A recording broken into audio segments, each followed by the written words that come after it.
Good morning dear children. आज हम यशपाल जी द्वारा लिखी कहानी दुख के अधिकार को समझेंगे। इसका वीडियो ऑलरेडी आपको पहले ही भेजा जा चुका है और आप इसे देख चुके होंगे।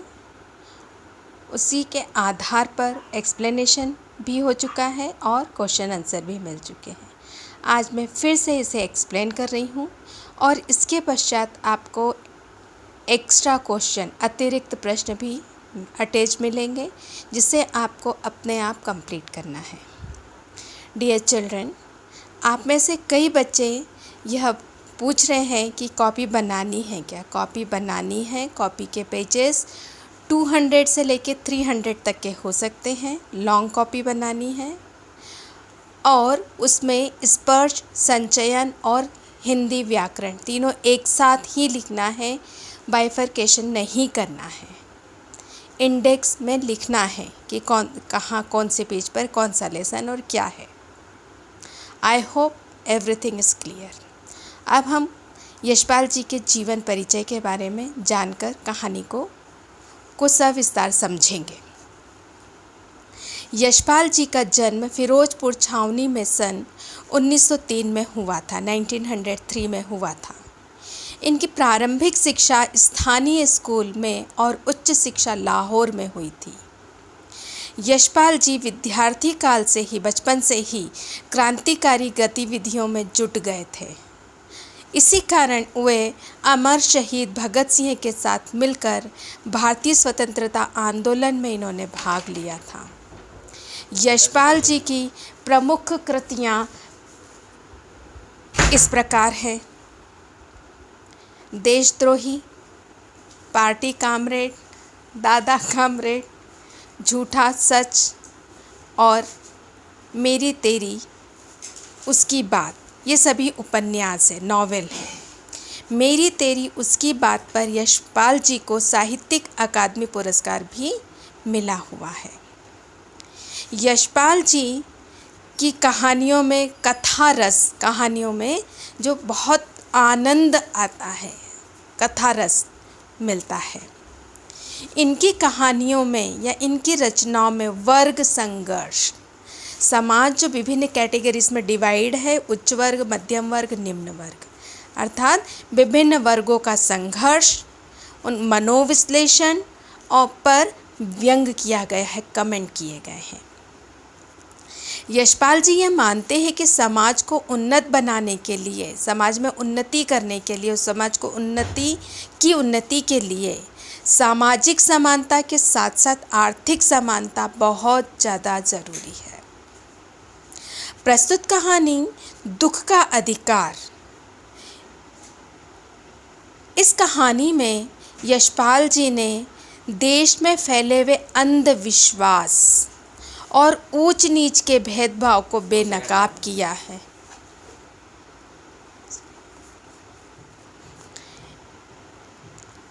यशपाल जी कहते हैं कि दुख की अनुभूति सभी को समान रूप से होती है। कहानी धनी लोगों की अमानवीयता और गरीबों की मजबूरी को भी पूरी गहराई से उजागर करती है। ये सच है कि दुख सभी को तोड़ता है। दुख में सभी विचलित होते हैं, परेशान होते हैं। दुख में सभी लोग मातम मनाना चाहते हैं। दुख के क्षण समान होने पर सब अवश हो जाते हैं, मजबूर हो जाते हैं, घबरा जाते हैं। पर इस देश में कई ऐसे अभागे लोग हैं जिन्हें सुख मनाने का अधिकार तो कतई नहीं है, परंतु दुख जब होता है जब उन्हें दुख मनाने का अधिकार भी नहीं है, न अवकाश है। अपनी विवशता, अपनी मजबूरियों या अमानवीय व्यवहार के कारण उन्हें दुख में भी वे दुख नहीं मना सकते। इसी कहानी को यहाँ पर यशपाल जी ने बताया है। यशपाल जी कहते हैं मनुष्य की पोशाक अर्थात वस्त्र, उसका ड्रेसअप उन्हें विभिन्न श्रेणियों में बांट देती, कैटेगरीज में बांट देती है। पोशाक मनुष्य के लिए कई बंद दरवाजे खोल देती है, खुले दरवाजे बंद कर देती है। अर्थात उसकी कैटेगरी दर्जा निश्चित करती है। लेखक कहते हैं, जिस तरह वायु की लहरें कटी हुई पतंग को सहसा अचानक भूमि पर पतंग अचानक नहीं गिरती है, बल्कि लहराते लहराते कहीं दूर जाकर गिरती है, उसी तरह से खास परिस्थितियों में हमारी पोशाक, हमारे वस्त्र, हमारा ड्रेसअप हमें झुकने नहीं देता। यहाँ यशपाल जी स्वयं के लिए भी कह रहे हैं, क्योंकि उन्होंने देखा कि बाज़ार में फुटपाथ पर एक बुढ़िया बैठी हुई है, जिसके सामने एक डलिया है। डलिया में खरबूजे बेचने के लिए उसने रखे हैं, और वह सिर को दोनों पैरों के बीच रखकर फफक फफक कर, मतलब बहुत बुरी तरह से रो रही है। कितनी अधिक दुखी है जो फफक फफक कर रो रही है। खरबूजे बिक्री के लिए थे, लेकिन उन्हें कोई लेता कैसे, क्योंकि वह रो रही है, किसी को बुला नहीं रही है खरीदने के लिए। और उसका रोना देखकर लेखक उसके रोने का कारण पूछना चाहते हैं, लेकिन उनकी पोशाक इसमें अड़चन बन रही है, बंधन बन रही है। वो इस काम को वो उससे अचानक जाकर पूछ नहीं सकते, और पूछा अगर उन्होंने पूछ भी लिया तो उन्हें समाज का भय है, डर है, लोकलाज का डर है कि लोग क्या कहेंगे, क्या समझेंगे, इस तरह नहीं जा पाते। आसपास के लोगों से उन्होंने पूछने का प्रयास किया तो आस पड़ोस की दुकानों पर बैठे लोग, सभी लोग उस घृणा से उस स्त्री को नफरत से उस स्त्री को देख रहे हैं, और उसके बारे में कुछ भी अनाप शनाप, भला बुरा, भला तो क्या कहेंगे, बुरा बुरा ही कहे जा रहे हैं। एक आदमी घृणा से एक तरफ थूकते हुए कहता है कि जमाना आ गया है, जवान लड़के को, एडल्ट बड़ा बच्चे को, लड़के को मरे हुए पूरा दिन नहीं हुआ, और यह बेशर्म औरत, बेहया बेशर्म औरत यहाँ दुकान लगाकर बैठ गई है। एक दूसरे साहब कहते हैं कि क्या दाढ़ी गुजाते हुए कहते हैं, अरे जैसी नीयत होती है अल्लाह वैसी ही बरकत देता है। अर्थात ये लोग सिर्फ खाना जानते हैं, इसलिए इनके पास कुछ भी नहीं है।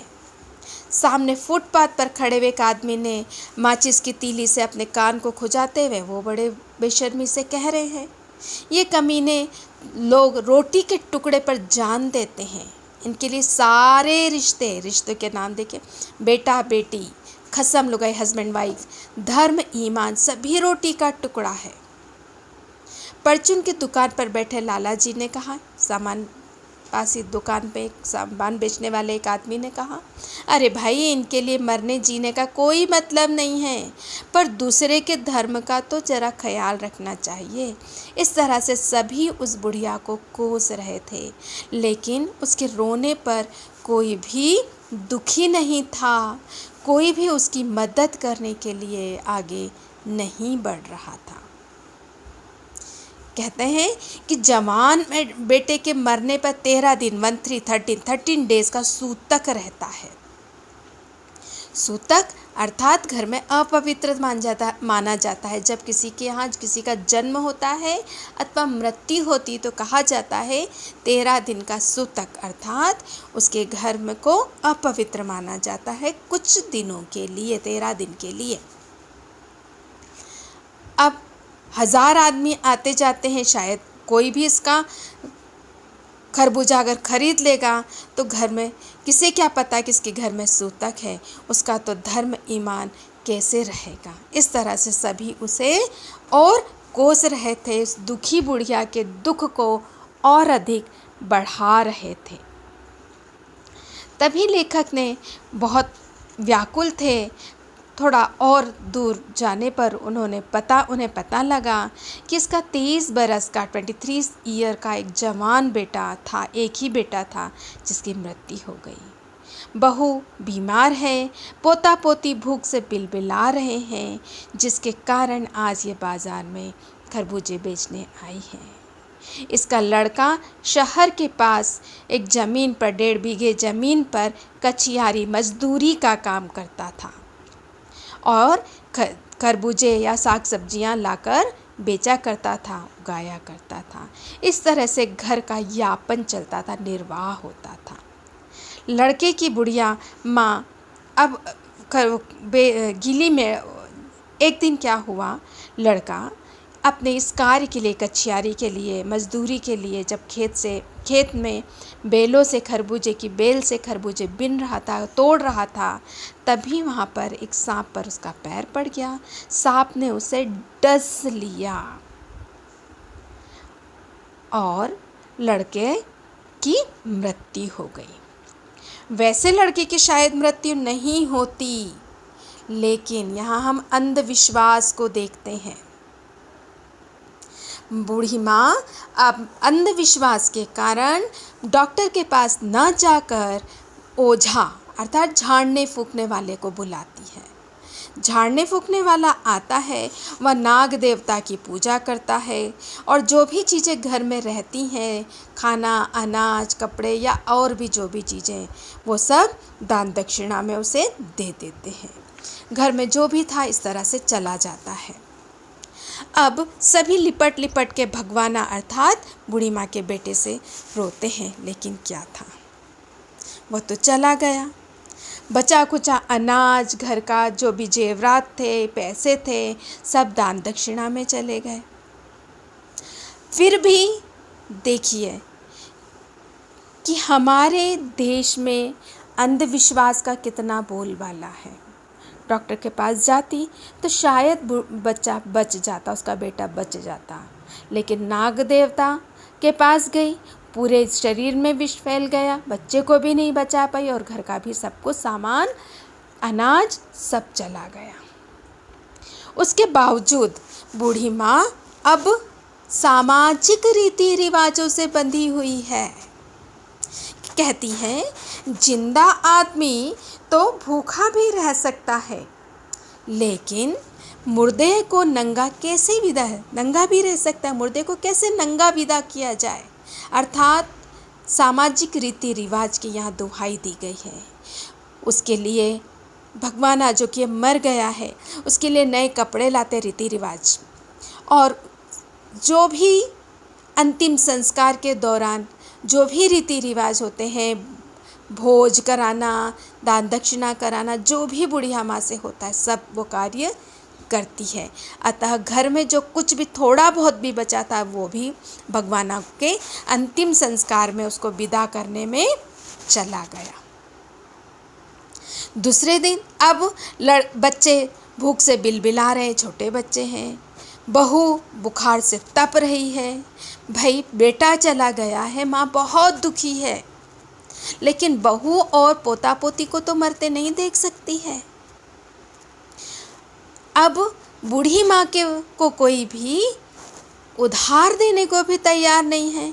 यह बेरहम समाज है, जहाँ कोई किसी असहाय व्यक्ति की मदद नहीं करता है, क्योंकि बूढ़ी माँ के पास कुछ भी उधार लेने के लिए कुछ भी गिरवी रखने को नहीं था, इसलिए उन्हें उधार नहीं मिलना था। ना ही उसके पास कोई कमाने वाला व्यक्ति था जो कमा कर उसका उधार चुका देता, अतः बुढ़िया माँ को उधार भी नहीं मिला। अब मजबूरी में वह भगवाना के लाए हुए खरबूजे जो घर में थे, वह उसे बाज़ार में बेचने के लिए आई कि जिससे पोता पोती को कुछ खिला सके, बहू का इलाज करा सके। उसका भी कोई इलाज नहीं करता, वह भी बुखार से तप के हो सकता कुछ और अनहोनी हो जाती। यह सोचकर बूढ़ी माँ पत्थर दिल करके बाज़ार आ तो गई, लेकिन बाज़ार में वह खरबूजे बेचने की हिम्मत नहीं जुटा पाई। ये बेरहम समाज उनका साथ न देते हुए उन पर और छीटाकशी कर रहा है और उन्हें दुखी कर रहा है। यह समाज की अमानवीयता है। तभी अचानक लेखक यशपाल जी को, जिन्हें बुढ़िया के रोने का कारण तब तक मालूम पड़ गया था, अपने पड़ोस में एक बूढ़ी माँ की याद आई जो संभ्रांत परिवार, उच्च वर्ग की थी, पैसे वाले थे, जिसके 4 बेटों में से एक बेटे की मृत्यु हो गई थी।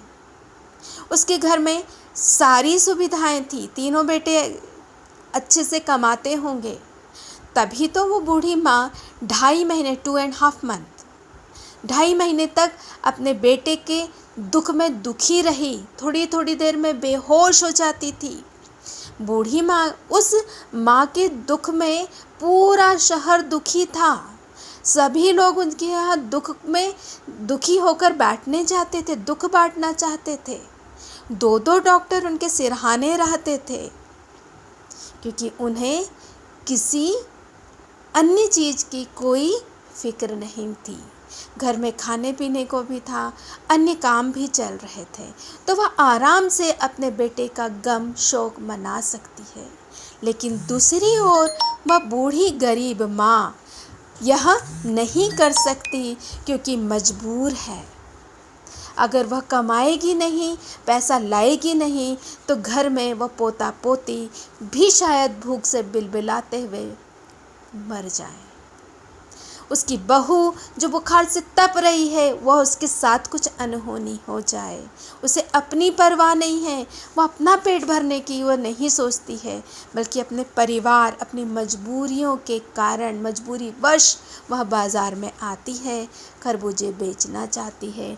क्योंकि यह अमानवीयता, यह समाज किसी के साथ खड़ा नहीं होता मजबूरी में, बल्कि उसकी मजबूरी का और मखौल मजाक उड़ाता है।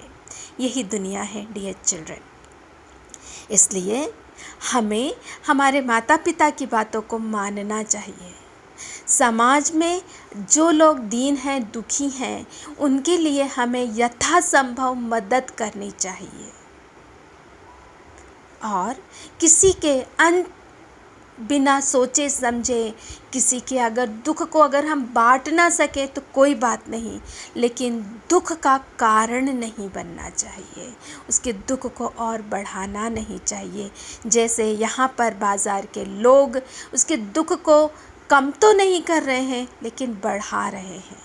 यह अमानवीय व्यवहार हमें नहीं करना चाहिए। और ये ऊंच नीच या ये जो कैटेगरीज़ बनी हुई हैं हमारे समाज में, इसे हमें मिटाने का प्रयास करना चाहिए। इसलिए यथासंभव जब हमसे हो सके सभी की मदद के लिए आगे बढ़ना चाहिए। ये इसका एक्सप्लेनेशन है डियर चिल्ड्रन। और आपको क्वेश्चन आंसर्स पहले से ही मिल गए हैं। इसी वीडियो के साथ आपको कुछ अतिरिक्त प्रश्न, एक्स्ट्रा क्वेश्चंस मिलेंगे, जो इसके आंसर आपको अपने आप लिखने हैं और फेयर कॉपीज़ कंप्लीट करनी है। Thank you dear children.